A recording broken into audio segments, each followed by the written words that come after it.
Hello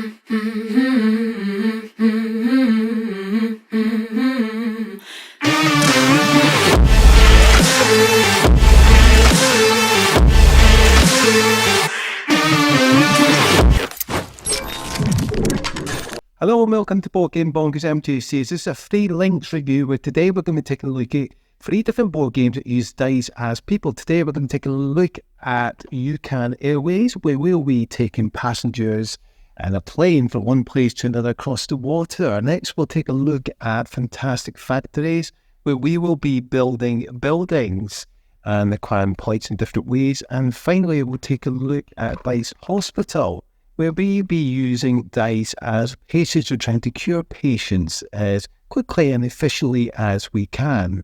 Now, we're not going to go through all the rules in each of these games. I'll give a very brief overview of each of the games, starting with UCAN Airways, then have a look at Fantastic Factories, and finally finishing off with Dice Hospital. I'll give my thoughts on what I like about these games, what I don't like, and giving each game a final rating. Then at the end, we'll do something a little bit different. We'll actually have a further discussion about how these games use dice in slightly different ways. First, let's take a look at how UCAN Airways plays.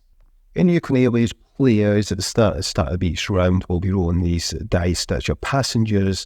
Now, the numbers don't actually refer to anything outside the placement of this. These are your gates, if you like, terminal gates, and the numbers correspond to which gate they go in. Aside from that, the numbers don't mean anything thereafter.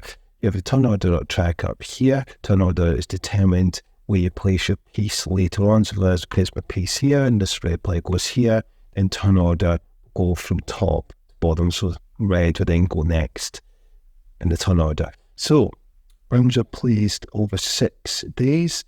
Monday's a rest day, so you don't actually play that, when the turn order track is down here. So as you can see, you've got Monday all the way through to Sunday. So you skip Monday and we begin on Tuesday. Over here, we've got all the destination places for where the planes will be going. So you will start in Whitehorse, and what we're doing is taking passengers from their destination, which will be in a destination card, and to that place, and then you'll be exchanging those cubes place onto your playing board. So we'll explain how that works in just a second. So at the start of the game, you will have an airline. Now you've got a standard basic side, or you can start with an upgrade. I'll go through upgrades and boards in just a second.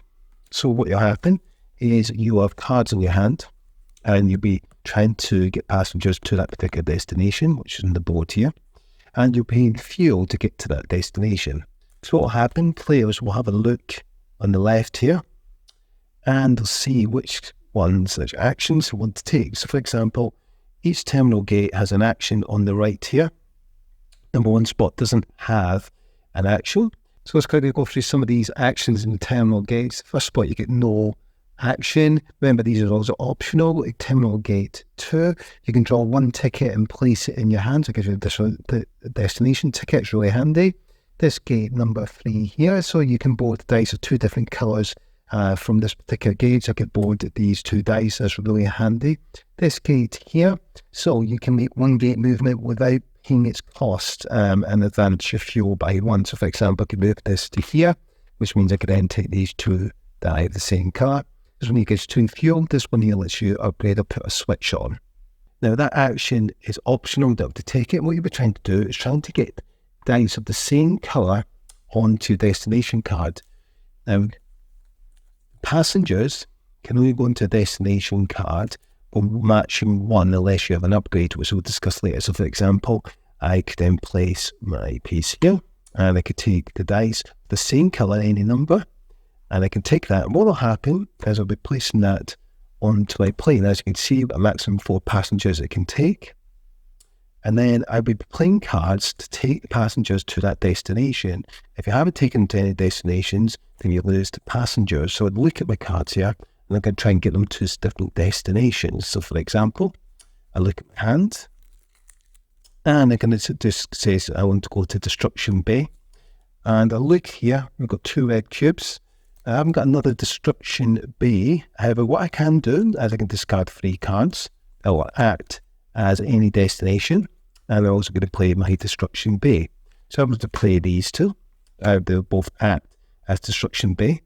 I could then take those 2 passengers to Destruction Bay. But I must keep in mind the cost of fuel.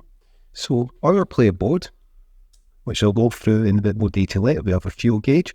I must make sure I've got enough fuel to be able to take my passengers here. I can discard cards to actually gain fuel. However, it's just for the sake of demonstration, I've got enough fuel.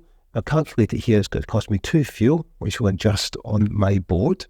And then I'll be able to drop those passengers off to Destruction Bay. And then that will give me 2 cubes, which I'll place onto my board. When you're placing cubes onto your board of any particular colours, they will give you points at the end of the game. If you haven't got any matching dice to those destinations, you will get grey cubes instead. Grey cubes won't necessarily give you a bonus, because every time you successfully drop passengers off, you'll be able to get an upgrade on your board. So that's roughly how the game plays out. Players will be able to draw up new cards on their turn to their hand limit. So let's have a quick look at the player board before we go into anything else.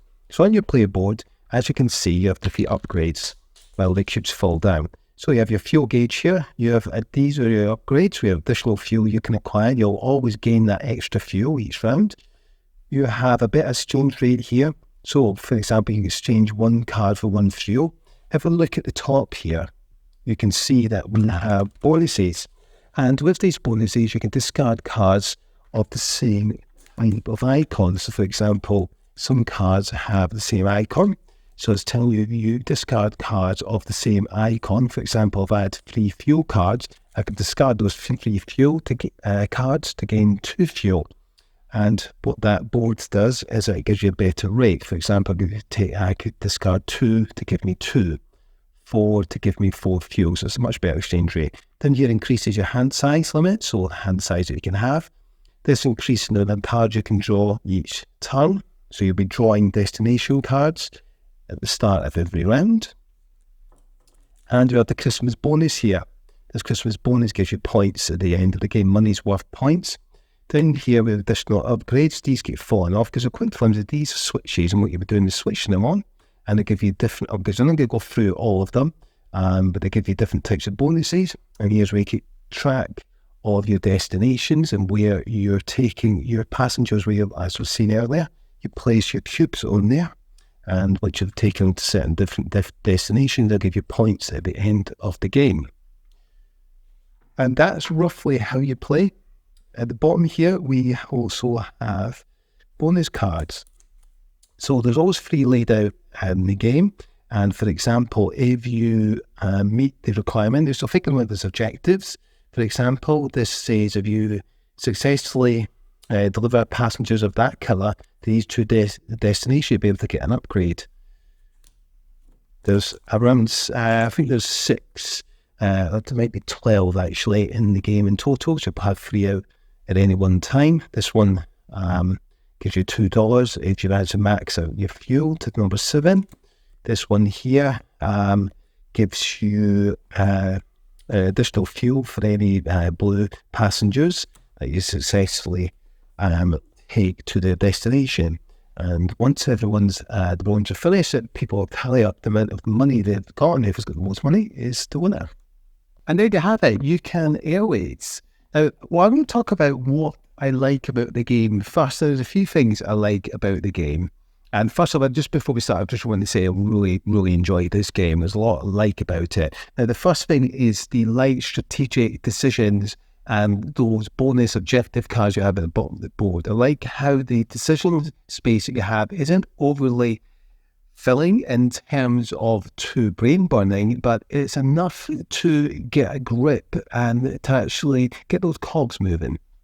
So you have decisions where you have the dice out and the action spaces. So you have the terminal gates, actions you can take. Now, those are optional. So do I want a particular action? But I also need to keep in mind I need a particular dice. So the colour of the dice matters because you want to be taking those passengers to a particular place.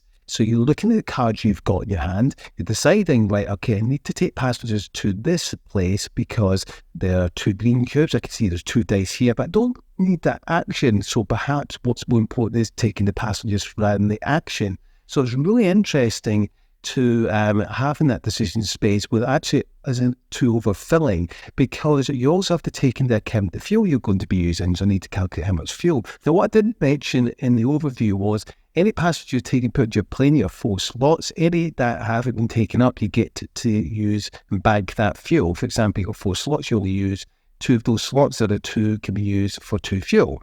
So that helps you gain fuel. There are various spots and action spaces that you can actually obtain additional fuel, as well as discarding 3 cards to acquire 2 fuel as well. So there are ways in which you can get fuel, but you have to take that into account as you're picking up your passengers. Like, how much fuel do I need? You can take them to multiple destinations as well. You don't have to just take them to one. So you can play 2 cards to take passengers to 2 different destinations. So I really like that decision space where I need to take into account the actions, because I need to upgrade my boat. I'm going to talk a bit more about that later. And I also need to take in the passengers and the colours that need to match the colours of the cubes and destinations. Now, it's not the end of the day if you don't drop any passengers off to destinations where there isn't that particular type of cube colour that you need, because you'll get grey cubes that you just won't get the bonus upgrade in your board as well. But it isn't overly thinking. It doesn't crush your brain. It's quite light. It's got, I suppose, medium in terms of the headspace and your thinking, your strategy. And there's a couple of strategies you can use. You won't be able to upgrade everything. We'll go into that later. But you're working out, what do I need to upgrade? How do I most efficiently get my passengers to their destination? Because you don't drop off, you lose those passengers. And you also want to try and get the bonus as well by matching the colour die with a colour cube. So I really like that. The second thing that I like is the thematic feel. The theme is connected really well with this game, the mechanisms. You've got the terminal gates, although they're not like terminal gates, but they're obviously tied in and it's spelled in the rule book as thematic as possible, mentioning that they are terminal gates. And you're picking up your passengers, you're putting them onto your airplane. And what really brings this theme through is that player board. It looks like a cockpit, and then you're upgrading your plane, you've got your dials and your switches that really push into that theme. What's also strong as well, this game is actually based on an actual airline, Yukon Airways. It actually exists. I don't know if it exists today, but it certainly existed. And it took passengers to places where it's hard to get to because of water, so there's no other way of getting there, so they had to rely on a plane. And that's why this airline was set up. So I really like how that theme comes through. And I'm not a fan of pick up and deliver games, but that doesn't really feel like I'm concentrating too much to pick up and deliver. It feels thematically I'm picking up passengers to take them to their destination more than I can pick up and deliver mechanism. And I really like how that theme really soaks into the mechanisms that are used here. The third thing that I really like are the upgrades and the upgrade boards. Now, you can't upgrade everything, it's impossible, and I've tried that, so you just can't do it. So you have to really choose, and that links into your strategy of, right, what do I want to upgrade? Do I need more fuel? Because I need that bonus fuel. Do I concentrate my Christmas bonus, give me lots of additional points at the end of the game, because money's worth points? Or do I look at increasing my hand size, do a bit of everything? Which switches do I put on, which particular upgrades? And certainly upgrades work with others really well. So you're working out which kind of 2 or 3 upgrades will really work well together. And there's certain combinations, around 3 different combinations in particular, work really great. So you're working which of those 3 different strategies will work well for you, or perhaps you're doing a bit of everything. So I really like that. And that just brings the kind of feel into it. It doesn't feel like you're just upgrading for the sake of it. It feels thematic in what you're doing. So I really like that. The fourth thing, which links into the different types of upgrades, and you have lots of different upgrades, is the actual boards themselves. They just look amazing. As I touched on earlier, they just make sense. It looks like you're in a cockpit. It looks like, you're fiddling these dials and you're kind of flying this plane. It just brings that theme through. The boards look fantastic. They've done a great job to make this thematically tied in as best they can. So those player boards are absolutely brilliant. I really love them. Now, I do want to talk about the things that I don't like. There's only a couple of little things. Now, the first thing is the upgrade dials. They're quite flimsy, as you can see in the playthrough overview, that, they fall off the board quite easily. They're a little bit flimsy. They do slot in. I would have liked something a little bit more permanent in there, like you've got with the dials, something that's permanent in there you could slide. But, as it is, it's a little bit pernickety, but those dials on the upgrades. With the switchboards, we switch them on and off. They're a little bit flimsy to fall off, so keep that in mind. Don't do what I do and tilt the board, because everything falls off. The second thing are the limited kind of bonus or objective cards. There's 3 laid out at the bottom of the board, and they will change. Now, I think there's 10 in the game in total. And although, the 3 that come out will change from game to game, and there'll be different combinations of that, it does feel that 10 doesn't feel enough to me. And, while that'd be fine, I think the replayability may be hard. If you're playing this maybe more than 20 times, I think eventually you will get a little bit, to make it feel a little bit drab, seeing the same bonus objective cards that are out from game to game. So I don't think 10 is quite enough. I would have liked a little bit more. I would have liked to see some kind of expansion where it gave some more additional bonus cards and perhaps a few other things into the game. But as it is, I think this is a great game. So my final thoughts on this: overall, I think thematically it's strong. They've done a great job tying the theme into the mechanisms. It's fairly easy to understand and wrap your head around without feeling overwhelming the player and their decisions. And I really like how those decisions and strategic outputs really link in well to the theme of this game, but also those decision spaces that you have isn't overwhelming. It's, do I upgrade? Do I take those dies because I want that particular card to take the passengers to that destination, or do I concentrate on the particular upgrades that I need first before concentrating the passengers, or do I do a bit of mix of both? So you've got different avenues you can go down. I really like that, and the overall strategic decisions that you have in this game. I like that everything really pulls together in this game. The boards themselves, those player boards are fantastic. The upgrades you can do, you've got plenty of upgrades, you have a lot to do, and I really like that you can't do everything on your time. There's so much you can do, but you want to do all you can. So you have to pick and choose which upgrades you're going to do throughout the game. It doesn't overstay its welcome. I think the amount of time it takes to play this game is just about right. And overall, I think this is a fantastic game. I really enjoy it. I'm not a fan of Pick Up and Deliver, but this game I really, really enjoy and highly recommend it. I'm being given this the 7.5 out of 10. Why is it not higher? Because I just feel that after a few gameplays, it may feel a little bit samey after a while. So I'd like to see some kind of upgrade in the future, perhaps some extra content coming out. I don't think that's going to happen, but as it is, I think this is a great game. I really enjoy it. That's a 7.5 out of 10 for Board Game Bonkers. Fantastic Factories is a game in which we'll be rolling our workers and then placing them into our headquarters. Each player starts with 1 energy and 2 metal.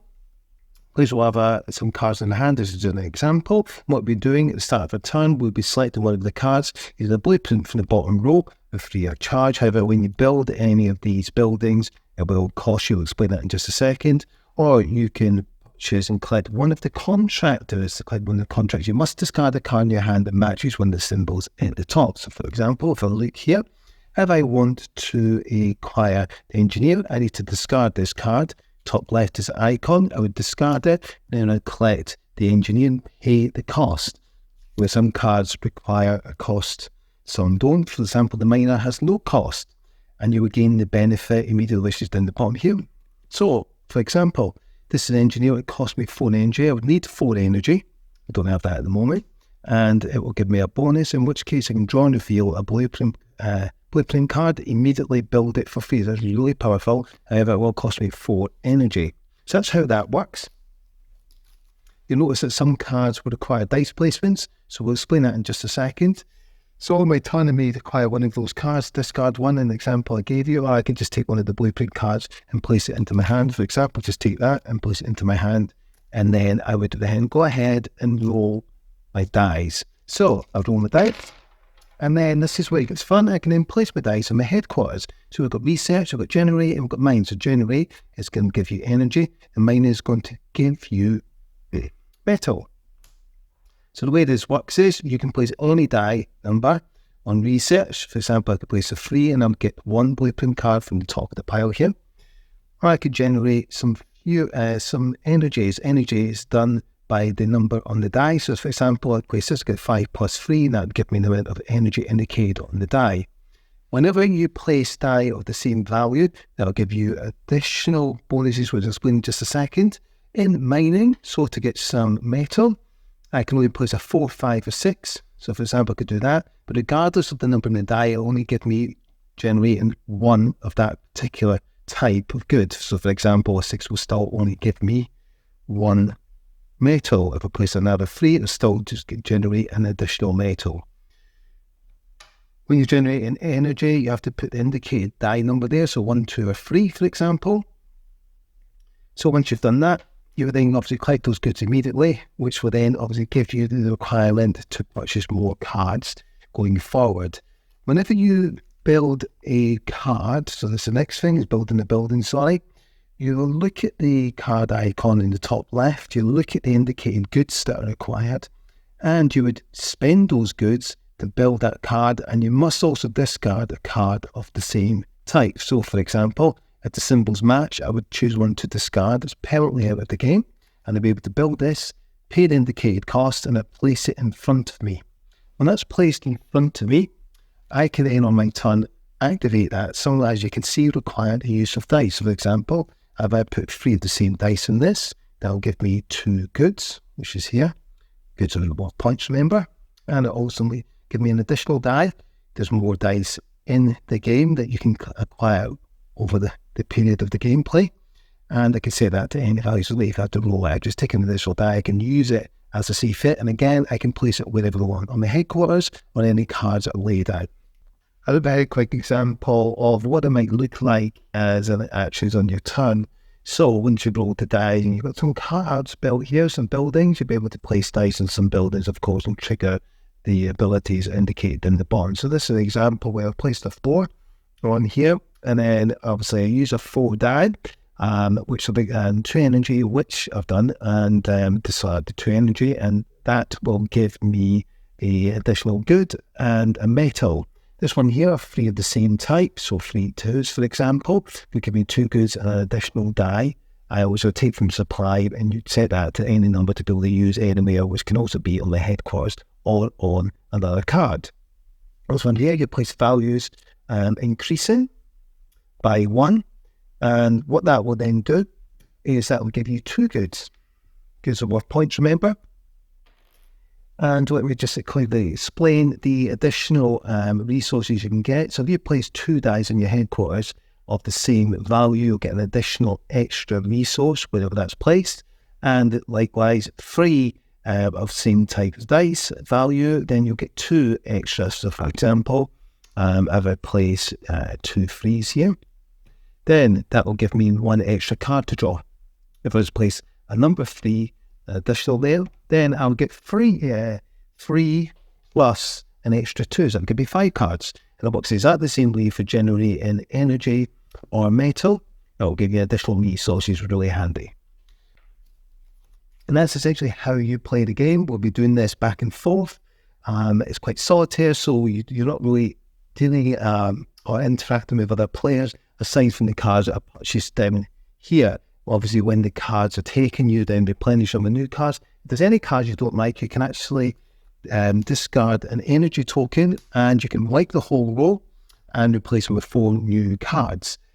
And once the end game trigger is done, where you've built 10 buildings for your blueprint cards, or you have 12 goods that will trigger the end game, players will have 1 more round, and whoever's the most points at the end is the winner.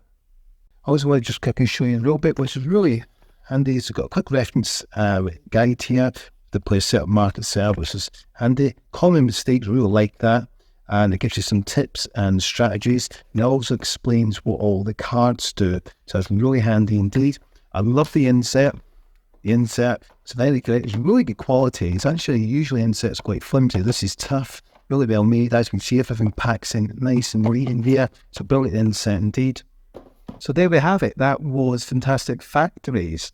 So let's have a chat about what we like about Fantastic Factories. And there are quite a few things I do enjoy about the game. So my first thing that I like about the dice workers, so I really like that you roll the dice and you're trying to put them into your factory, your headquarters, and decide, right, which resources do I need? Do I need extra blueprint cards? I really enjoy that decision space, as well as what dice do I need to use to activate my cards that I've got, my worker cards, and really like that decision space and where you place the dice and what do you activate. You can get quite a few different combinations going. You can build that engine. There's a bit of engine building here, and I really like that. But it doesn't feel overwhelming either. But I generally feel that by the end of the game, you have quite a lot of choice, but not an overwhelming amount of choice. And it reminds me of a few other games, such as Imperial Settlers, where you have a lot of different cards you can use. It doesn't feel as much of that. I don't want to be comparing it to that game, but it doesn't feel overwhelming in the choice and options that you have. But you have some really good, juicy options there towards the end of the game and how you use your dice workers. I really like that, and it really feels satisfying, be able to upgrade and get bonuses, and you use more dice of the same type. You will get an additional bonus. I really like that. The second thing that I enjoy about the game are the cards that give you benefits. So your workers, your worker cards, they will give you additional benefits where you use the dice to place onto those cards, and they give you a bonus that you can use and trigger. And I really like how it can help you manipulate your decisions, so that a certain card might give you an additional die that you can use of any number that lets you put that in the headquarters, that then gives you that extra bonus that you needed. So I really like how that works in those worker cards, which can be really important. Some can be quite powerful. The third thing that I like is how it's simple to teach this game. It's easy to grasp. It's fairly streamlined. You don't have to take in too many rules. There isn't too much symbology. It's very clear on the cards. Everything's laid out. It's really simple and straightforward in how it operates the gameplay. And I really like it. It doesn't take long to learn the rules and to get down and play the game. So let's talk about the things that I don't like. So there's a couple of things that I don't like about the game. Now, the first thing is the solitaire feel of it. So it feels like you doing your thing. You're simultaneously rolling the dice, you're placing your dice where you need it, as your workers, and then you're doing your own thing. So you're doing that on your own in the solitaire mode, and it feels kind of disjointed. There doesn't seem much in terms of player interaction apart from the cards you're choosing from. So you can choose one of the cards maybe another player needs.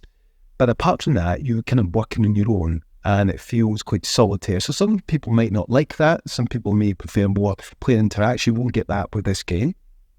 The second thing that we're not too keen on, and there seems to be a thematic disconnect here, where you discard a blueprint card to build the building using a blueprint card.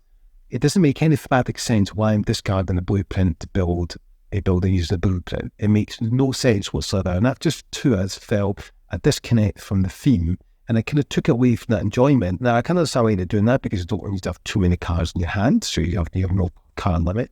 However, it did feel disjointing from the theme there. It just didn't make sense. I wish to rather maybe perhaps in two different types of cards in order to build that particular building. That might have thematically made more sense, but as it is, it just felt a little bit disconnected from the theme there. The third thing is the theme overall just felt flat. It just felt like many card games.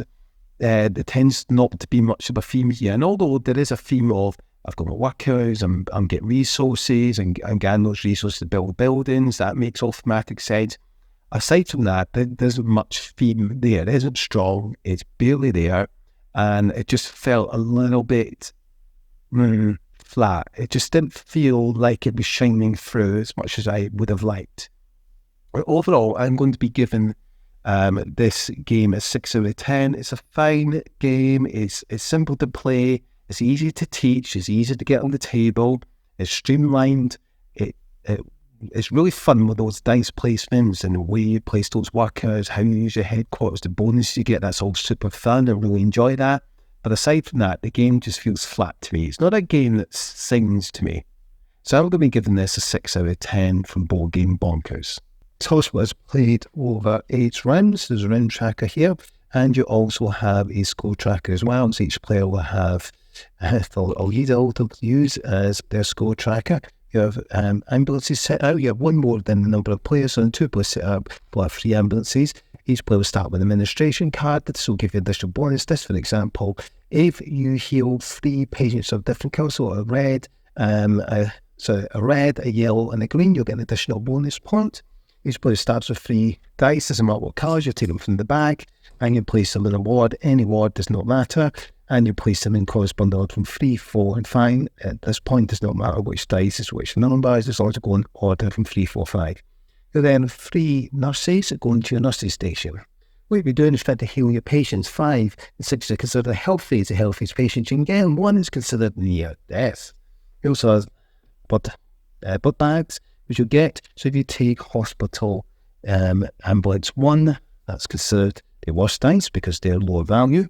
You will get a blood bag. Blood bags can be used to heal a patient by 1. So when you're healing, you go up. So for example, from a 3 to a 4. Then you would discard that blood bag. You have death bags. Let's go here. So into the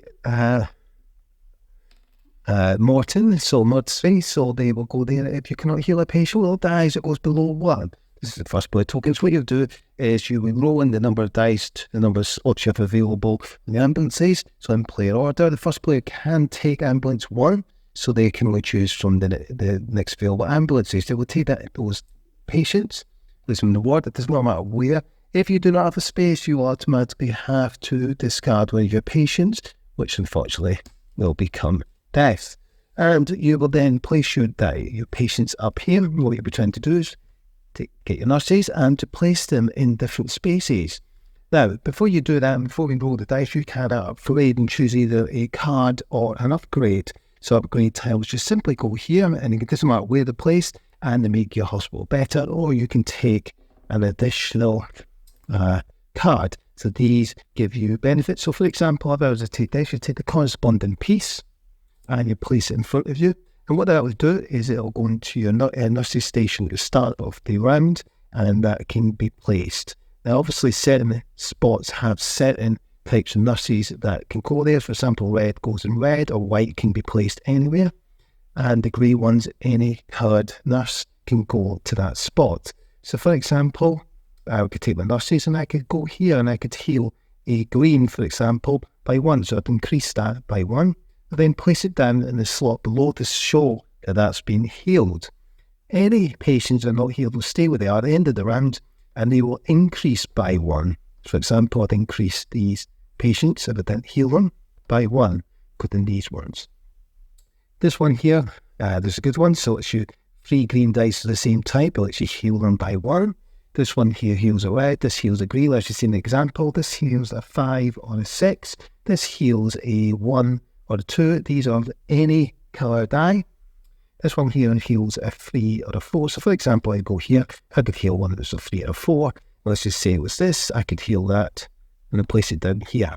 So here's a closer example of how it might work. So I could place, for example, a white nurse here, and I could heal a green for 1. This is a set of 6 and go to 7, so go to my discharge room. I could place the red one here because that corresponds to the red one. I could place a white one here, but however, this one gives me a bonus. Cardiologist tells me if I heal a red patient, I can heal another one of any type or any colours. For example, I could put this to a 6. I'll drop it down here into the space below to show that it's been healed and cured. And what I'll then do, well, not permanently cured, it's only been healed and worked on slightly. I can then look at another patient to try and heal. So for example, I could choose the yellow one and I'll increase that to a 4 to show that I've worked on that patient.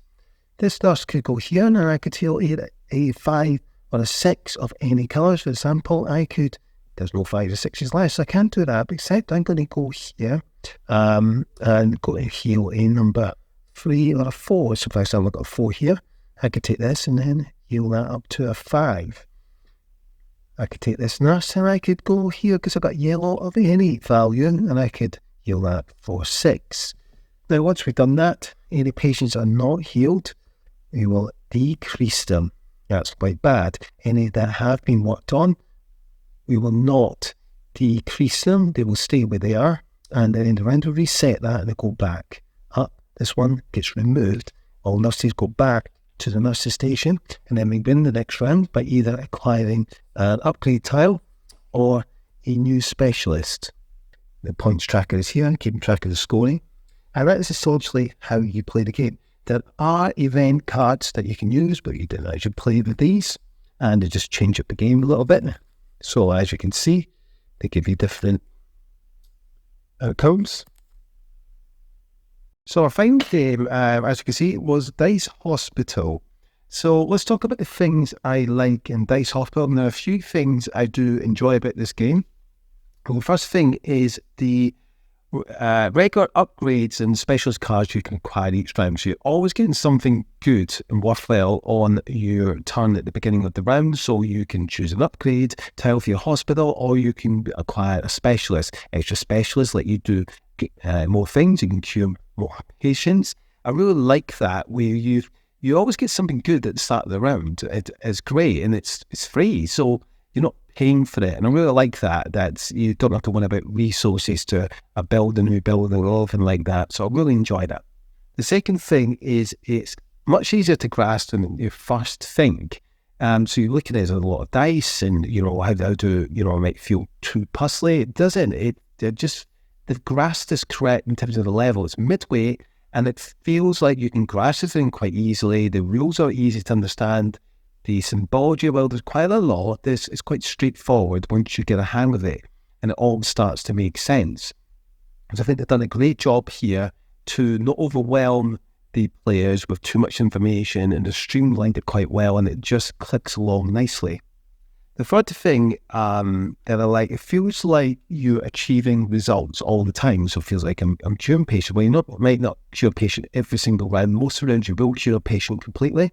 And it feels like you're doing something worthwhile. It feels like you're achieving something on your turn. So when you're placing your nurses out, it feels like you're doing something that feels satisfying. And I really enjoy that in the game. So the fourth thing is the ambulance selection that you've got. So you've got your ambulances laid out, and you're making a tough decision which ambulance to take, because if I take the lower value dice, I'm going to be, first. I could be first player. But if I take the higher dice values, I might not. Well, definitely won't be first player. But however, I don't want patients that are dying, so to balance it out. But I also need to take into account, I want to try and get patients perhaps of the same value on the die, because certain hospital upgrades let you cure patients of the same value, perhaps 3 patients at the same time, 3 patients of the same colour. So you're looking for those connections, those decisions when you're picking that ambulance. I really enjoy that, and it really adds to that puzzle element without making it feel too circumvented. It doesn't feel overly thinky. You're not rounding in, right, I need to work this out, to work that out, to work this out, to work that out. It's quite straightforward. I just need 3 green dice. Oh, there's 2 green dice there. That'll let me use that extra upgrade tile. So I really like that. The fifth thing and the final thing I really like about this game is the theme. It just comes through, like how they use the dice as people and patients, and you're curing them.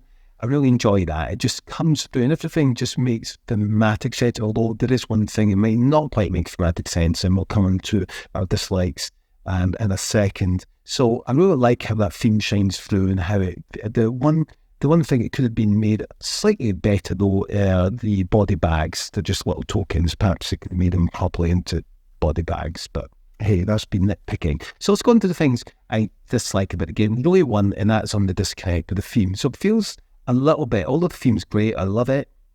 One little thing, maybe a bit panicky, sometimes you don't want to cure a patient because you want a certain number of die of a particular value to be able to cure 3 in a row. So sometimes you can play it that way because you don't want to cure that patient at this round. So there is a little bit of the disconnect there, but that's been quite nitpicking. Apart from that, the grasp theme really well, mechanism fitting really well overall. And as I said, the other thing perhaps you might, it's a little bit nitpicky, you might not like, is the body bags. It's just a little token.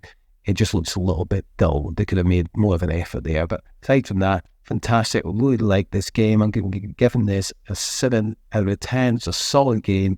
I really enjoy it, and you should check it out. That's the Dice Hospital. So let's talk about the games in general. So they use dice very similar. So they're all using them dice as people.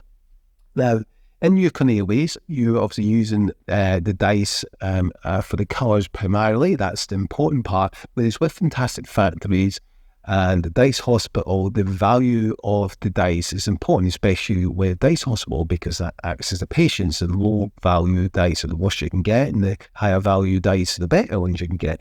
And with Fantastic Factories, the value is important in terms of, doesn't matter if you've got high or low, but you need certain values to activate certain worker cards. You need certain values to perhaps activate bonuses in your headquarters. So those two games definitely utilise the value on the die more than the colour, whereas Yukon Airways certainly just concentrates mostly on the colour of the die. Now, obviously, you need the numbers to know where to place them in the terminals. However, it's the colour of the die that matters, because you're trying to match those die with the cubes that are on the destination spaces. Now, in Dice Hospital, colours do matter as well, because you need colour to, obviously, with the upgrade tiles set, and upgrade tiles in the hospital allow you to cure, all three of the same colour dies at the same time. So colour does matter as well. However, the value means more in Dice Hospitals. You can see how each of the games use dice very similar but different in subtle ways. And I like how each of them, they fit in thematically really well. And not so much with Fantastic Factories. Like I said, the theme felt a little bit flat. Feels like, the dice are workers, but it feels like they don't feel like workers. I just feel like I'm rolling dice and place them out. Whereas in Yukon Airways and Dice Hospital, they feel like I've got patients in the hospital. It feels like I'm taking passengers on a journey in the plane from one place to another. So I really like how those two games really bring that theme through. Overall, these are three really good games. Obviously two of them are really good. The Fantastic Factories, I think, is a solid game. There's nothing wrong with it. It just wasn't a game for me. Perhaps it's a game you will enjoy, and I do still recommend all of these games to check them out. Particularly Yukon Airways, that's definitely my pick. This is an amazing standing game. I would highly recommend it, but Dice Hospital isn't too far behind. It's still a game I will enjoy, but Yukon Airways would be the game I'd pick out of all of these three. So that's another Free Links review from myself, Jay Sears. You've been watching Board Game Bonkers. I hope you've enjoyed this. And if you haven't already done so, please consider subscribing to the channel. If you enjoy content like this, you'd like to see more videos come to fruition like this. And please give this video a like as well, and consider sharing it for others. And get involved as well. Let us know below in the comments, in particular games that you enjoyed from these three. Which one would you pick? Do you agree with our ratings? Perhaps you disagree. Whatever it might be, let us know in the comments down below. That's all for now. My name's Jay Sears. Well, Jay Shears? It's not. That's all for now. I'm Jay Sears. Take care.